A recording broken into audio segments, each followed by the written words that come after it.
예수님의 12 제자들이 파송을 받아서 그들이 귀신을 쫓아내고 회개를 선포하고 병을 낫게 하고 정말 놀라운 일들의 연속으로 입소문을 타고 전해지게 됩니다. 그리고 그 입소문은 당연히 그들의 스승인 예수님을 떠올리게 했죠. 12 제자가 돌아다니며 했던 그 일들은 곧 예수님이 하셨던 일들의 연장이었기 때문에 그랬습니다. 그러니 이 제자들이 했던 일을 통해 예수님의 이름은 거듭 유대 지역에서 회자되었고 예수님을 아는 사람들이 계속 드러나게 되죠. 이렇게 예수님의 이름이 거듭 회자되며 알려지게 되는 일은 일종의 세대 교체와도 같은 일이었습니다. 당시 가장 크게 이름이 알려졌고 영향력을 미쳤던 지도자랄까요? 그것은 세례 요한이었습니다. 그는 선지자로 회개를 외쳤고 이제 하나님이 오시니 준비하라 라고 말했던 선지자. 예수님께서 하셨던 일은 이 세례 요한이 했던 일을 받아서 이어가는 그것으로 여겼기 때문에 유대인들은 일종의 세대교체, 세례 요한 다음에 예수님이 그 일을 하고 있구나 라고 받아들였던 것이죠. 세례 요한이 했던 말, 회개하라, 하나님의 나라가 가까웠다. 이건 예수님의 선포이기도 했잖아요. 예수님이 가장 먼저 하셨던. 그리고 요단강에서 예수님이 세례 요한에게 물 세례를 받는 장면을 또 사람들이 봤죠. 똑같은 메시지를 전하고 또 서로가 서로의 사역을 존중하고 그리고 협력적이었던, 심지어 예수님과 세례 요한은 친척이기도 했던, 이걸 유대인들이 다 알고 있죠. 그러니 세례 요한과 예수님을 연관해서 그들은 이해할 수 있었습니다. 바로 그 점을 헤롯 왕이라고 하는 이 사람의 등장을 통해서 다시금 선명하게 우리로 기억하게 해줍니다.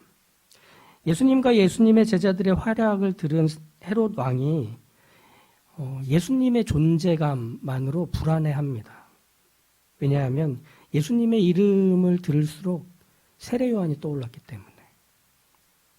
헤롯은 자신이 사형시킨, 그래서 목을 베어버린 이 세례 요한이 예수님에게 넘어가서 예수님이 그 일을 계속하는 듯 싶은 이 상황, 정말 불편한 거죠.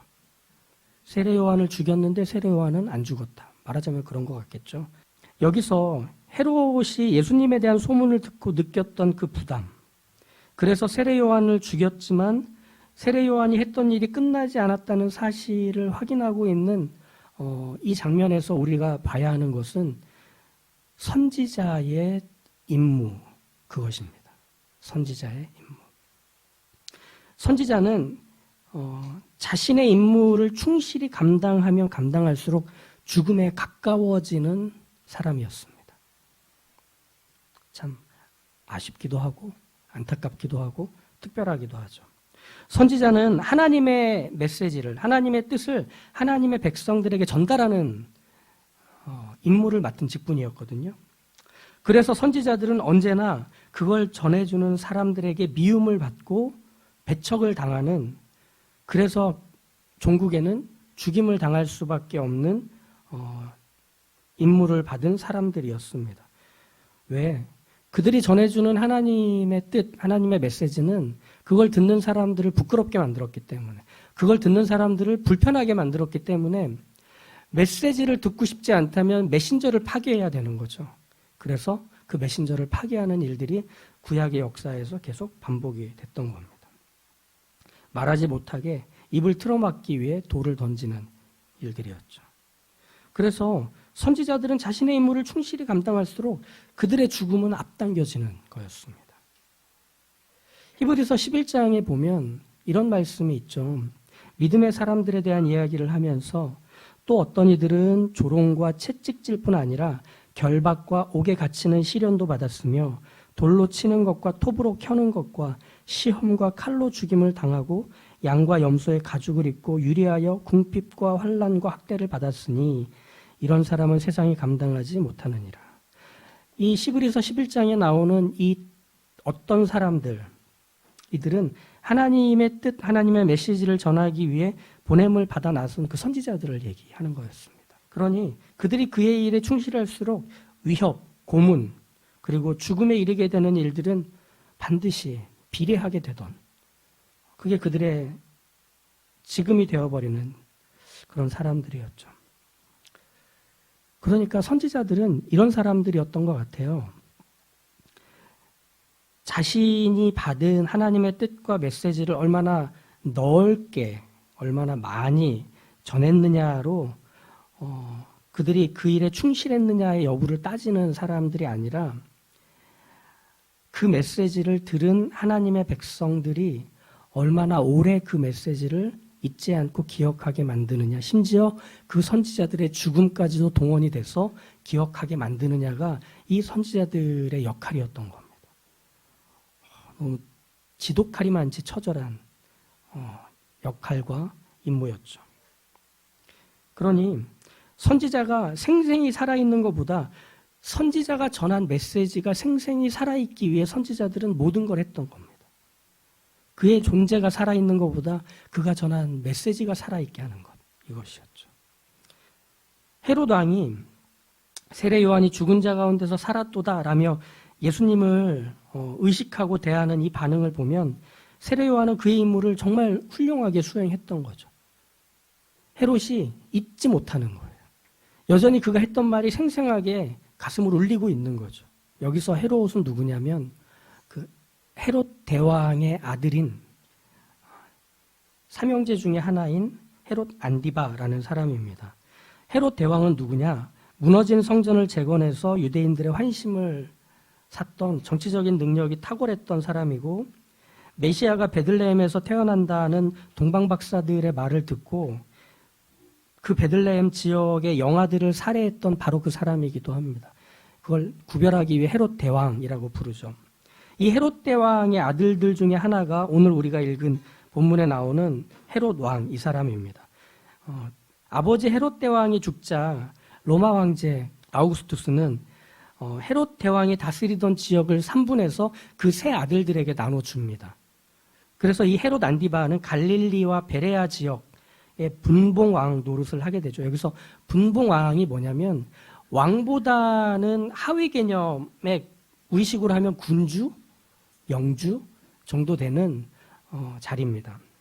그만큼 헤롯 안디바는 내가 왕이어야 되는데, 우리 아버지가 왕이니 나도 왕이어야 되는데 하는 것이 본인의 어떤 사명이고 그리고 운명으로 여겼던 사람, 또 왕이 되려고 하는 욕망에 자신의 인생 전체가 채워졌던 사람이라고 보여집니다. 안디바라고 하는 건 아버지를 대신한 자라는 뜻입니다. 즉 이미 이름부터가 아버지가 왕이니 자신도 왕이어야 한다는 것을 담고서 그렇게 살아가야 하는 게 운명이 된 이 사람이었던 거죠. 그랬기 때문에 아버지가 유대인들의 환심을 사서 유대인들의 지지를 받고 왕으로 자리를 잡았듯 자신도 유대인들의 지지를 받고 싶었습니다. 그러니 유대인들에게서 영향력을 행사하는 세례 요한을 존중했고 또 한편으로는 불편해하며 두려워했던 거죠. 그의 한마디 한마디가 자신의 인기가 오르락내리락 할 수 있는 중요한 요소가 되기 때문이었죠. 동시에 헤롯 안디바는 로마의 중앙 정치인들 사이에서 잊혀지지 않을 이름이 되고 싶었습니다. 그것을 실현할 수 있게 하는 것이 자신의 형제 헤롯 빌립의 아내인 헤로디아와 결혼하는 정략적인 결혼이었던 거죠. 헤로디아 역시 무능해 보이는 착해 빠진 자기 남편 빌립과 사느니 야망 넘치는 안디바와 사는 게 더 낫다 여겨서 결혼을 파기하고 헤롯 안디바와 결혼을 하게 됩니다. 문제는 뭐였느냐? 이렇게 왕이 되려는 욕망을 갖고 있던 헤롯 안디바에게 세례 요한이 이 결혼은 옳지 않다라고 지적을 했던 것, 여기서부터 문제가 생기는 겁니다. 이 비난에 대해 유대인들의 민심은 싸늘해졌고 유대인들의 민심이 곧 로마 제국에서의 분봉왕의 수명 그리고 왕으로서의 진입을 결정짓는 중요한 바로미터가 됐기 때문에 헤롯은 세례 요한의 이 말에 당황합니다. 그리고 헤로디아는 세례 요한의 이 말에 화가 납니다. 지가 뭔데? 그래서 헤로디아는 세례 요한을 죽이려 했죠. 하지만 헤롯은 세례 요한이 의롭고 거룩한 사람으로 여겨 보호해 줍니다. 그러면서도 언제까지 가둬둬야 할지를 고민합니다. 하지만 헤로디아의 집념이 헤롯의 고민보다 더 컸습니다. 그래서 우리가 읽은 헤롯의 생일에 멋지게 춤을 춘 의붓딸이 세례 요한의 목을 요구하죠. 헤롯이 마지못해 사형시키듯 딸의 요구를 받아서 세례 요한을 죽입니다. 즉 세례 요한은 선지자로 이 말을 듣기 싫어하는 사람들의 불편함, 거부 앞에서 죽음을 맞이하게 되죠. 이렇게 헤로디아의 결혼 증명서는 세례 요한의 사망 증명서가 써지자 바로 발급이 돼버리는 상황이 됩니다. 구약의 선지자들이 세례 요한과 같았어요.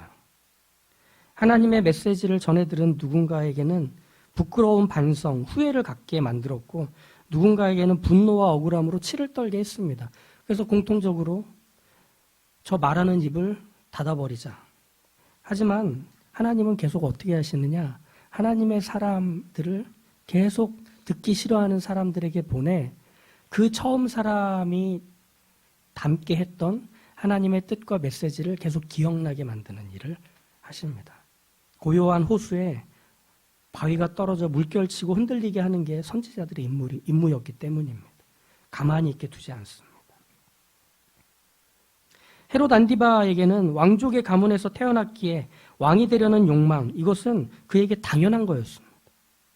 아버지를 대신한다는 그 이름처럼 헤롯 안디바의 일생은 왕이 되기 위해 모든 게 용납되고 무엇도 막아설 수 없다, 확신할 수밖에 없는 삶이었습니다. 아니, 왕이 되기만 하면 되는 거죠. 자기 인생은.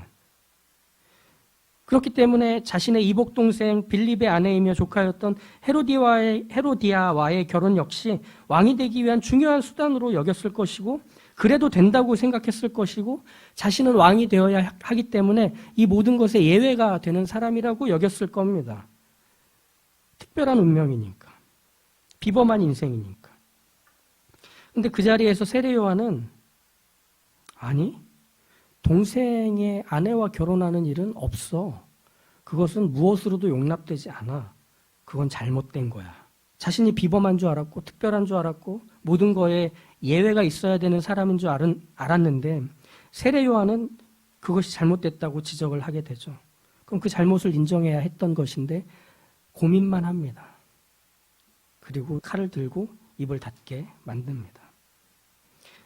헤롯 왕이 호수를 세례 요한이 흔들어 놓은 것 때문이죠.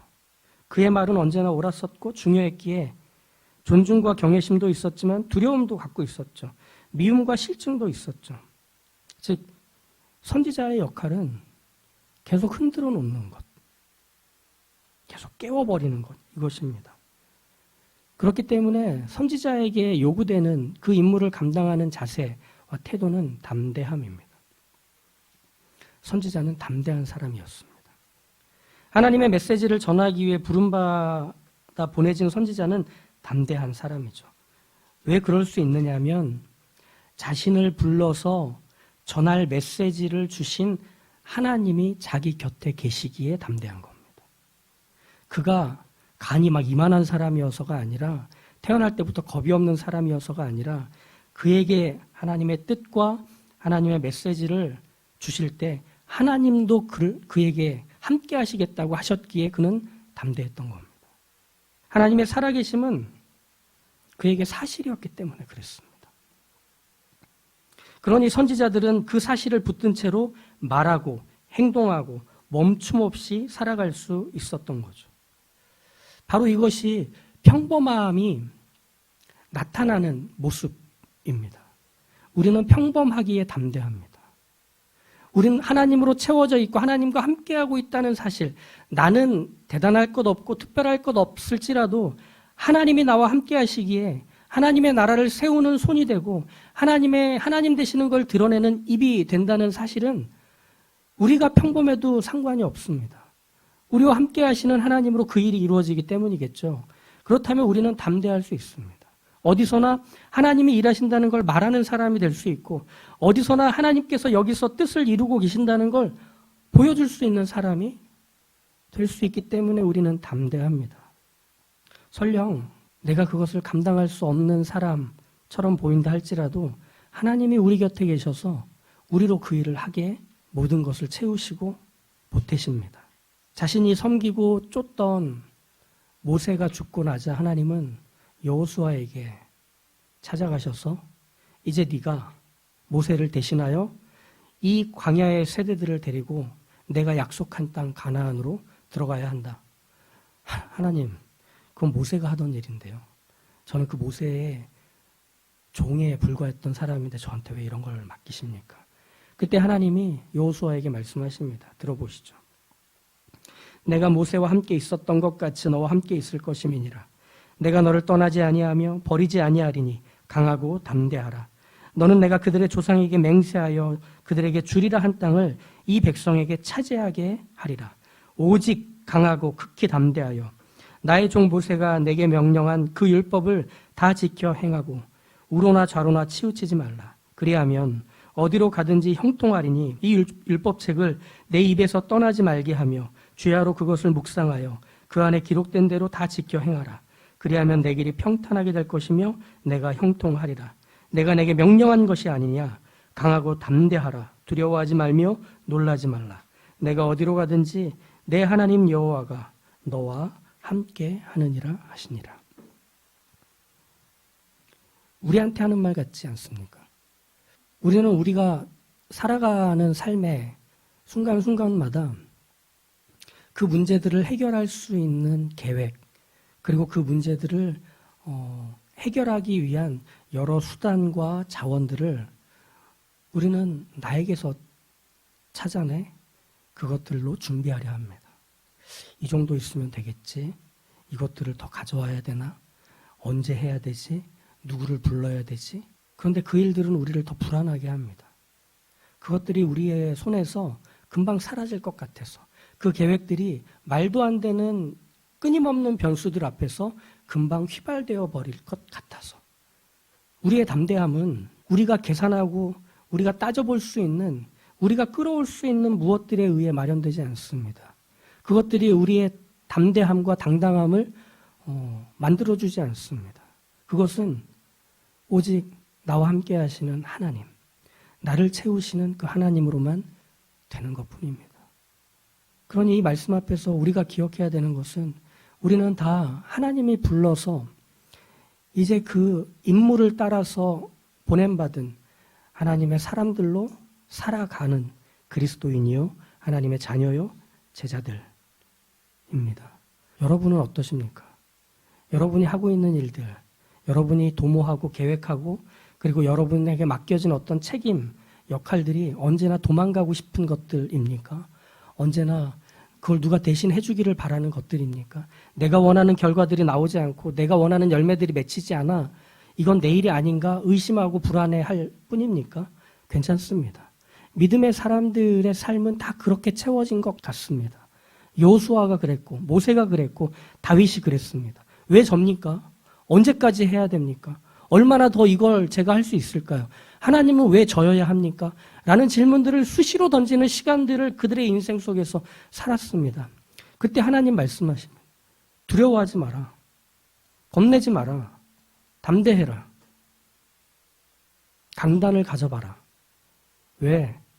내가 너하고 함께 있으니까. 하나님 우리와 함께하고 계십니다. 나 자신에게 주저하고 나에게 실망하고 내가 만들어내는 것이 이거밖에 되지 않아서 모든 걸 포기하고 싶을 때조차도 하나님이 함께 하십니다. 그분이 그 모든 것들을 가지고 하나님의 나라를 세우실 것이고 하나님의 뜻을 기어이 완성하실 겁니다. 나란 손을 통하여, 나란 인생을 통하여, 나란 발과 나란 입을 통하여 하나님은 하나님이 되실 것입니다. 그러니 우리가 그분과 함께 있다는 사실, 여호수아가 받았던 이 하나님의 말씀, 강하고 담대하라. 두려워하지 말며 놀라지 말라. 네가 어디로 가든지 너의 하나님이 너와 함께 하신다.